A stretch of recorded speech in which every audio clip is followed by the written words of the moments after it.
Today's word was stripping away the flesh to make room for the spirit. And I was looking in Joshua chapter 5, and they had just crossed over the Jordan River.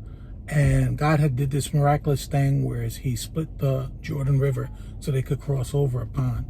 After they crossed over, they ended up having to circumcise the men, which meant the cutting away of the flesh.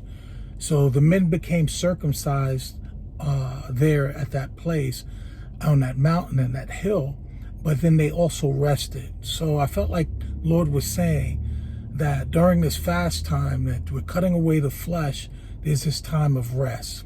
What else is very significant is that after that they celebrated the Passover, but then Joshua was on his way going to Jericho, and this man was standing in front of him with his sword drawn.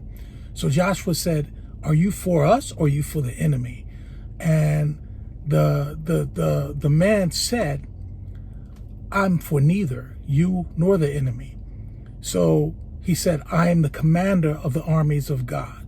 What I found so fascinating about this was that after the cutting away of the flesh, then we see the angel or the commander of the armies of God there, and they're ready to do war with Jericho, and so is Joshua ready to do war with Jericho.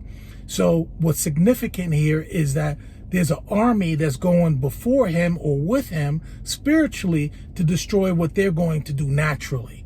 And I thought that was so profound because the flesh was cut off. After the flesh was cut off and they rested, then they were in a place where they could go in and war spiritually and take the land of Jericho.